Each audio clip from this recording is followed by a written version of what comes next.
Hello children, कैसे हैं आप सब। हमें उम्मीद है आप सभी अच्छे होंगे। बच्चों, F equal to m into A, it is the mathematical formulation of the Newton second law of motion. तो क्या बच्चों न्यूटन का फर्स्ट लॉ न्यूटन के सेकेंड लॉ से डिड्यूस हो सकता है क्या? And also children, newton is the SI unit of force, dyne is the CGS unit of force. Is there any connection between Newton and dyne? And suppose we have an object which having the mass 100 gram, then what force we should need to hold it?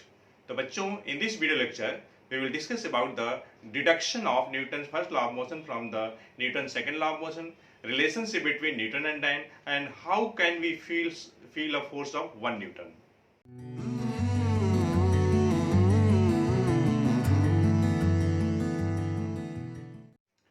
बच्चों, according to Newton's second law of motion, the rate of change in momentum is directly proportional to the force applied, and the change in momentum takes place along the direction of the force applied. And F is equal to ma, it is the mathematical formulation of the Newton's second law of motion. And from Newton's first law of motion, we know that if a body is at rest, it will remain at rest, and if it is moving with a certain speed along a certain direction, it will continuously moving along the same direction with the same speed, unless or until an external force is applied on it. तो बच्चों, क्या Newton के second law of motion का जो mathematical जो expression है F equal to M A से Newton का फर्स्ट लॉ डिड्यूस हो सकता है क्या? Yes children, definitely. चलो देखते हैं। Suppose F is equal to ma, not suppose this is the mathematical formulation of the Newton's second law of motion, mathematical expression है ये, और मान लीजिए ये आपका फर्स्ट है। F is equal to 0, external force F is the external force, उसको आपने क्या किया, 0 ले लिया। Then from 1 से क्या मिलेगा? Product of mass and acceleration 0 होगा। अब देखिए बच्चों, ये जो रिलेशन एस्टैब्लिश किया गया है ये उस केस में है when mass equals to mass remains constant, when mass remains constant. ठीक है, mass remain constant. In the case of ordinary object, mass remains constant, and also we can say that children, second thing we can say, speed of the moving object should be very less than the speed of light. अब देखिए, ये तो condition है कि किस case में F equal to m hold करता है, एग्जिस्ट करता है। m इंटू ए 0 है, प्रोडक्ट मास कांस्टेंट है। इसका मीनिंग क्या हुआ? It means that children a will be 0, okay, by 0 product rule, 0 product rule. ठीक है, क्योंकि देखिए मास 0 हो नहीं सकता, मास नॉट इक्वल टू 0। अब बच्चों, एक्सेलरेशन का डेफिनेशन क्या है? The rate of change in velocity is called acceleration. It means that children, in place of a we can write v minus u upon t, and here it is the ratio of v minus u and t. v minus u stands for change in velocity and t is the time taken. Okay, here v minus u will be 0. Why? As t not equal to 0. v क्या है? Final velocity का symbol है, u क्या है? Initial velocity का symbol है। दोनों का डिफरेंस क्या है? 0 है। It means that children v equals to u, और ये किस केस में होल्ड किया है? जब F 0 है, एक्सटर्नल फोर्स को सीज कर दिया गया है। In this way children we can say that thus in the absence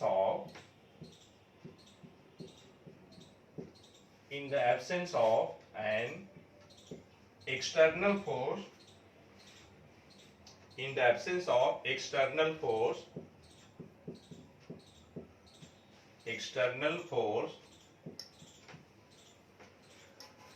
first if an object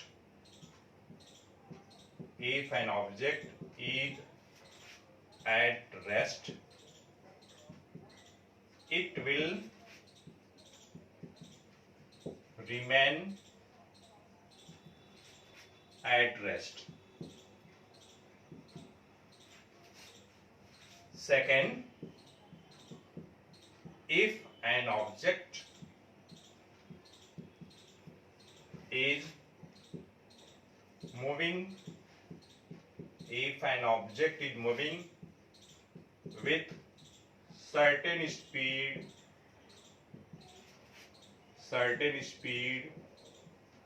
along a certain direction,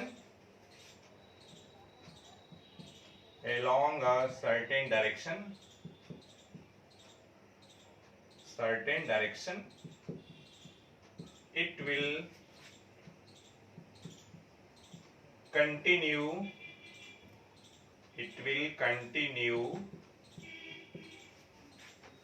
moving with the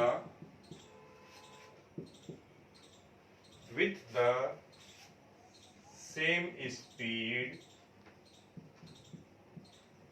along the same direction.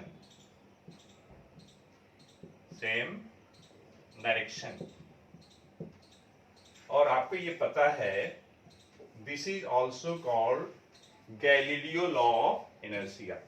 इसको हम लोग Galileo law of inertia भी बोलते हैं। तो बच्चों आप क्या करिए, वीडियो पॉज करके ब्यूटीफुल राइटिंग में नोट डाउन करिए, तब तक मैं एरेज करता हूँ।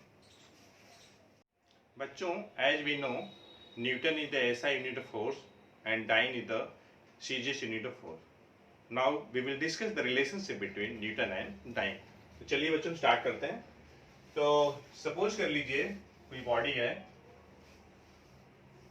जिसकी मास 1 kg है और इस पे आपने एक फोर्स लगाया है, अननोन फोर्स लगाया है, जिसका रिजल्ट ये हुआ कि उसमें एक्सेलरेशन प्रोड्यूस हो गया 1 मीटर पर सेकेंड स्क्वायर का। तो बच्चों यहाँ पे जो आपने फोर्स लगाया है ये 1 न्यूटन है।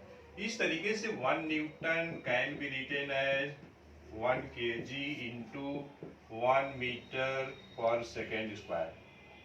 ओके,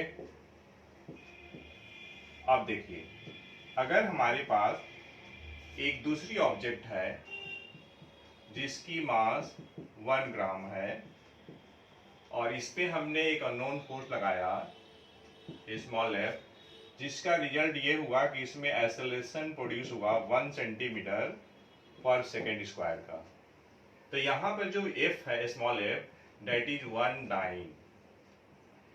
तो इस तरीके से बच्चों 1 dyne can be written as 1 gram into 1 centimetre per second square. इसे भी आप बॉक्स में रख लीजिए और ये आपका पिक्चोरियल रिप्रेजेंटेशन है। और ऐसे करने से आराम से ज्यादा दिन तक लॉन्गर मेमोरी में सेट रहता है। अब देखिए, 1 newton can be written as बच्चों 1 kg into 1 metre per second square. हम लोग लिख लेते हैं 1 मीटर पर सेकेंड स्क्वायर।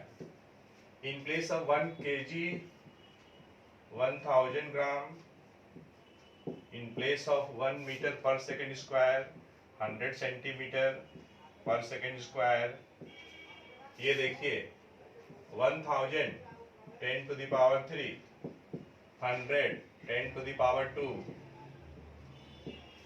और unit gram centimetre per second square. ये देखिए बच्चों, ये क्या हो गया, 10 to the power 5 हो गया और gram centimetre per second square. इसके लिए अब क्या करेंगे, डाइन लिखेंगे, 10 to the power 5 डाइन और ये आपका 1 न्यूटन। तो इस तरीके से बच्चों we have establish the relationship between newton and dyne and that is 1 newton equals to 10 to the power 5 dyne. Very important. और इसे हम लोग को नोट कर लेना चाहिए, ठीक है, और हमेशा मेमोराइज भी रखना चाहिए। ओके, अब मैं बात कर रहा हूं 1 kgf का। ध्यान दीजिएगा, 1 kgf, 1 किलोग्राम फोर्स क्या है। तो बच्चों 1 kgf, it is the force exerted by the earth on an object of mass 1 kg। 1 kg मास की किसी ऑब्जेक्ट पे जो अर्थ जो फोर्स लगाती है दैट इज 1 किलोग्राम फोर्स।